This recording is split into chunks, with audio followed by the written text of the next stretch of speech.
If you ignore the rule, ignore all rules, are you obeying rules? If you ignore the rule, ignore all rules, are you obeying rules?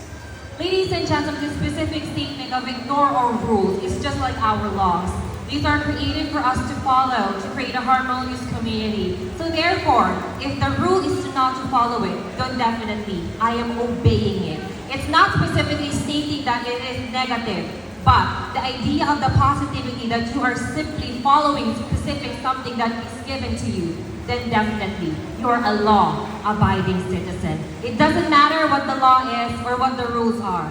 What matters most is that you know how to properly put your decorum as your individuality. Thank you very much. If two people's opinion differ, how should they solve their differences? If two people's opinion differ, how should they solve their difference? Of course, every people has their own respective opinions regarding of these issues.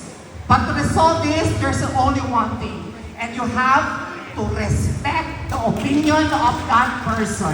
And in respecting that opinion, ladies and gentlemen, there will be an harmonious life. If you want to be respected, then be respect also. In that way, this is the world that life must be respect. Thank you. Short question.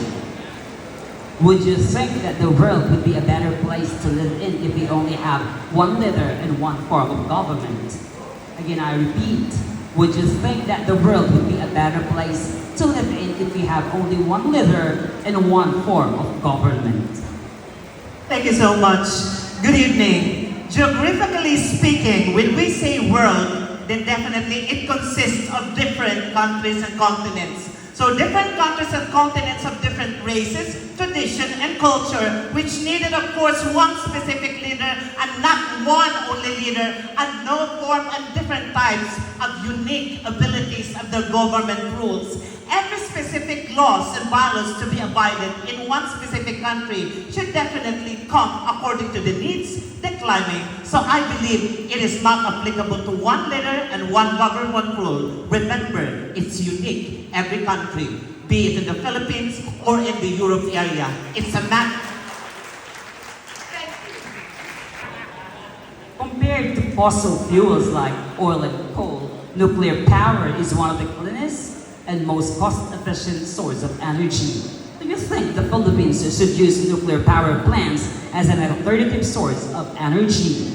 Compared to fossil fuels like oil and coal, nuclear power is one of the cleanest and most cost-efficient source of energy. Do you think the Philippines should use nuclear power plants as an alternative source of energy? Thank you for that very nice and interesting question. Well, for me, why not? Kung tayo lahat ay makikinabang, kung tayo lahat ay magbebenepisyo rito, bakit hindi? Dahil dito, mapapagaan ang lahat. Kaya nating tulungan ang ating kapwa ng tayong mag-isa. Sabi nga nila, mga minamahal kong manonood, always remember this. Whatever you share to your goodness to your heart, you will always end up winning. As what they say, life is like an echo. What is you give bounces back to you. And I know for a fact, ladies and gentlemen, that from the moment I am here, from the moment I'm standing in 100 people, whatever it is, ladies and gentlemen, if you want a better Philippines, then be a better. Chinese yuan as an international currency, as an instrument to maintain world peace. What is your stand regarding the Chinese yuan as an international currency, as an instrument to maintain world peace? My stand about Chinese yuan as currency as instrument to maintain world peace is I am very, very proud of it.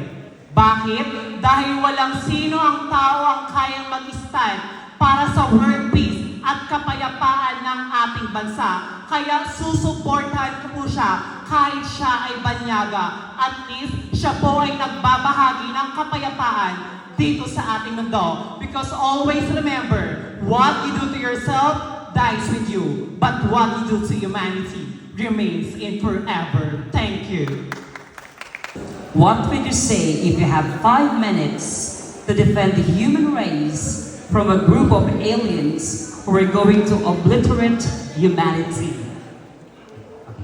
What would you say if you have 5 minutes to defend the human race from a group of aliens who are going to obliterate humanity?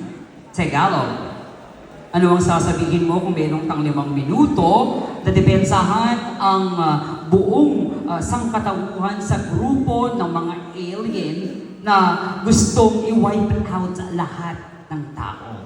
Ang araw ho ba, ang gusto kong sabihin, kapag ako na lang ho ay may 5 minuto sa mga alien na nais tayong sakupin, ayun ho, ay intindihin ho nila tayong mga tao na marami pa ho tayong bagay na nais makamit.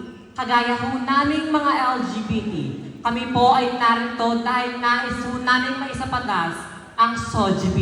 Hindi lamang po para sa amin, kundi para sa ating lahat nang magkaroon ho tayo ng pantay-pantay at patas na karapatan ng bawat isa.